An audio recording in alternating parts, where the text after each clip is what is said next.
ఆహాలో స్ట్రీమింగ్ అవుతున్న సినిమా మస్తీస్ 2020లో మస్తీస్ ఒక సిరీస్ గా వచ్చింది. ఆ సిరీస్ ను ఇప్పుడు సినిమాగా అందుబాటులోకి తీసుకొచ్చిర్రు. మరి ఇప్పుడు ఈ మస్తీస్ మూవీ ఎలా ఉంది అనేది మన రివ్యూలో తెలుసుకుందాం. ఇప్పుడు ఇక స్టోరీ విషయానికి వస్తే ఈ స్టోరీ మొత్తం హైదరాబాద్ లోనే జరుగుతుంది. ప్రణవ్ ఒక వైపున యాడ్ ఏజెన్సీని నిర్వహిస్తూనే మరో వైపున పబ్ ను నడుపుతుంటాడు. ఆయన భార్యనే గౌరీ బిందు మాధవ్. ప్రణవ్ అనుభవిస్తున్న ఆస్తిపాస్తులన్నీ ప్రణవ్ ను ఆమె సిన్సియర్ గా ప్రేమిస్తూ ఉంటుంది. కానీ ప్రణవ్ అలా యాడ్స్ చేయడం కోసం వచ్చిన లేడీస్ తో అతను రొమాన్స్ చేస్తూ ఉంటాడు. అలాగే తన పబ్ లో పనిచేసే లేఖ చాందిని చౌదరితో ఎఫ్ఐఆర్ సాగిస్తూ ఉంటాడు. అదే పబ్ లో పనిచేస్తున్న ఆనంద్ లేఖను లవ్ చేస్తూ ఉంటాడు. కానీ విలాసవంతమైన జీవితాన్ని కోరుకున్న లేఖ అతని ప్రేమను తిరస్కరిస్తుంది. ఇక ఆ పబ్ లోనే తన టీమ్ తో కలిసి బ్యాండ్ నిర్వహిస్తూ ఉంటుంది తానియా. ఆ టీమ్ లోని దినేష్, కార్తిక్ ఇద్దరు కూడా తానియాను లవ్ చేస్తూ ఉంటారు. ఆమె కోసం గొడవ పడుతూ ఉంటారు. తనకి డబ్బు చాలా అవసరం కావడంతో ఇద్దరికి ఆమె నచ్చజెపుతూ వస్తుంటుంది. తన కంపెనీకి వచ్చిన ఒక యాడ్ ను సిమ్రాన్ తో చేస్తాడు ప్రణవ్. అయితే ఆమెకు మరిన్ని అవకాశాలు ఇప్పిస్తానని లోబర్చుకుంటాడు. మరి ఆమెకి ఇచ్చిన మాటను నిలబెట్టుకోలేకపోతాడు. దాంతో ఇద్దరి మధ్య గొడవ జరుగుతుంది. అదే సమయంలో ప్రణవ్ కారణంగా లేఖ గర్భవతి అవుతుంది. ఈ విషయంలో కూడా ఆమెతోనూ అతను గొడవ పడతాడు. అప్పుడు వాళ్ళిద్దరు ఏం చేస్తారు, పర్యవసానంగా అతనికి ఎలాంటి పరిణామాలు ఎదురవుతాయి, తానియా ప్రేమ కథ ఎలాంటి మలుపు తిరిగింది అనే ఇటువంటి విషయాలు తెలుసుకోవాలని అనుకుంటే మనం ఈ సినిమాని చూడాల్సిందే. ఇక ఓవరాల్ గా ఎలా ఉంది అనేది మన విశ్లేషణలో తెలుసుకుందాం.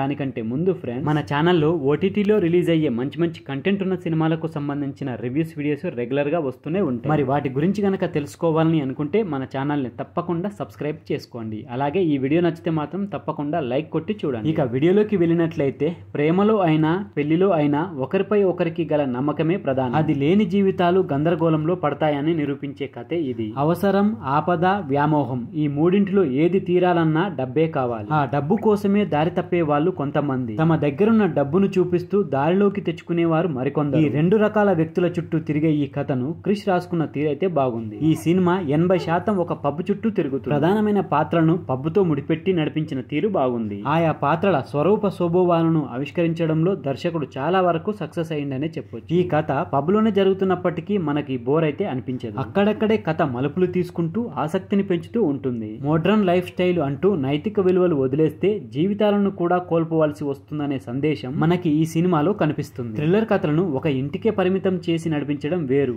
కానీ ఒక పబ్ చుట్టూ కథను రాసుకొని మెప్పించడం వేరు. అవసరాలు తీరడానికి డబ్బును కోరుకునే తానియా, విలాసాల కోసం డబ్బును ఆశించే లేఖ, విశాలవంతమైన జీవితం అందుబాటులో ఉన్నప్పటికీ వ్యక్తిత్వానికి ప్రాధాన్యతనిచ్చే గౌరీ పాత్రను ఆవిష్కరించిన విధానం మెప్పిస్తుంది. లవ్, రొమాన్స్, ఎమోషన్స్ అన్ని అక్కడక్కడే ఆవిష్కరించిన తీరు ఆకట్టుకుంటుంది. ఆర్టిస్టులంతా బాగా చేశారు. అయితే బిందు మాధవి నటనకి ఎక్కువ మార్కులు పడతాయి. ఇక ఫైనల్ గా చెప్పేది ఏమిటంటే, ఈ సినిమా కాస్త నిదానంగా మొదలై ఆ తర్వాత స్పీడ్ అందుకుంటుంది. జీవితాన్ని రంగుటద్దంలో నుంచి చూస్తే అందంగానే కనిపిస్తుంది, కానీ అద్దాలు తొలగించి చూస్తేనే అసలైన జీవితం కనిపిస్తుంది అనే సందేశాన్ని ఇచ్చిన కథ ఇది.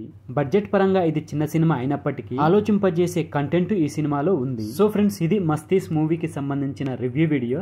ఈ వీడియో కనుక మీకు నచ్చితే తప్పకుండా మన ఛానల్ని సబ్స్క్రైబ్ చేసుకోండి. వీడియో నచ్చితే లైక్ కొట్టండి, కామెంట్ పెట్టండి, మీ ఫ్రెండ్స్కు షేర్ చేయండి. Thank you friends. మళ్ళీ ఒక మంచి వీడియోతో మీ ముందుకు వస్తా. అంతవరకు బాయ్.